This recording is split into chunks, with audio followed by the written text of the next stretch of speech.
Assalamualaikum warahmatullahi wabarakatuh. Perkenalkan, nama saya Rizky Nur Indraswari. Saya perwakilan dari kelompok 11 akan memaparkan materi tentang Good Governance Corporation. Apa sih Good Corporate Governance itu? Jadi, Good Corporate Governance atau yang disingkat GCG secara definitif merupakan sistem yang mengatur dan mengendalikan perusahaan yang menciptakan nilai tambah atau value added untuk semua stakeholder.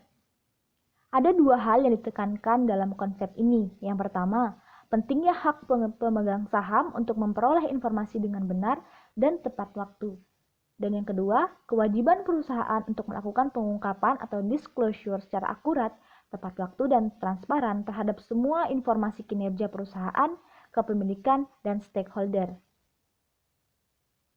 Good Corporate Governance atau tata kelola perusahaan yang baik menjelaskan hubungan antara berbagai unsur dalam perusahaan yang menentukan kinerja perusahaan.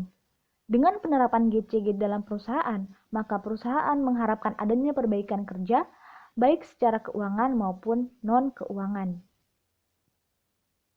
Ada 5 prinsip dalam GCG. Yang pertama, transparansi atau keterbukaan informasi, yaitu menciptakan kepercayaan timbal balik antara pemerintah dan masyarakat melalui penyediaan informasi dan menjamin kemudahan di dalam memperoleh informasi yang akurat dan memadai. Prinsip kedua ada accountability atau akuntabilitas, yaitu kewajiban memberikan pertanggungjawaban kinerja kepada pihak yang memiliki hak atau kewenangan untuk meminta pertanggungjawaban atau keterangan, yaitu kejelasan fungsi, struktur, sistem, dan pertanggungjawaban organ perusahaan, sehingga pengelolaan perusahaan terlaksana secara efektif. Prinsip ketiga ada responsibility atau pertanggungjawaban. Perusahaan harus mematuhi peraturan perundang-undangan serta melaksanakan tanggung jawab terhadap masyarakat dan lingkungan. Prinsip keempat ada independensi atau kemandirian. Suatu keadaan di mana perusahaan dikelola secara profesional tanpa benturan kepentingan dan pengaruh atau tekanan dari pihak manapun yang tidak sesuai dengan peraturan perundang-undangan yang berlaku dan prinsip-prinsip korporasi yang sehat. Prinsip yang terakhir ada fairness atau kesetaraan, yaitu perlakuan yang adil dan setara di dalam memenuhi hak-hak stakeholder yang timbul berdasarkan peraturan perundang-undangan yang berlaku.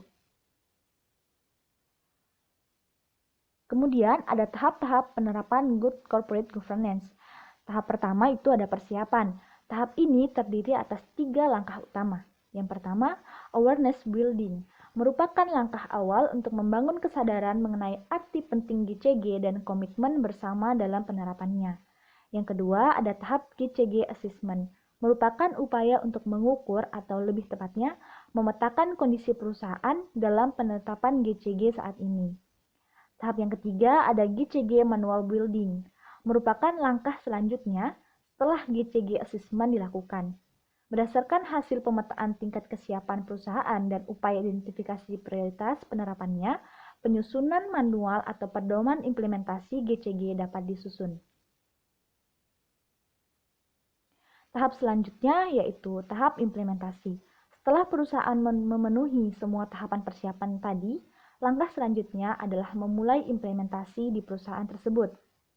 Tahap yang terakhir adalah tahap evaluasi, yaitu tahap evaluasi adalah tahap yang perlu dilakukan secara teratur dari waktu ke waktu untuk mengukur sejauh mana efektivitas penerapan GCG yang telah dilakukan. Evaluasi dapat membantu perusahaan memetakan kembali kondisi dan situasi serta capaian perusahaan dalam implementasi GCG, sehingga dapat mengupayakan perbaikan-perbaikan yang perlu berdasarkan rekomendasi yang telah diberikan. Itulah tadi pemaparan dari saya tentang Good Corporate Governance. Kurang dan lebihnya mohon dimaafkan. Wabillahi taufiq wal hidayah. Wassalamualaikum warahmatullahi wabarakatuh.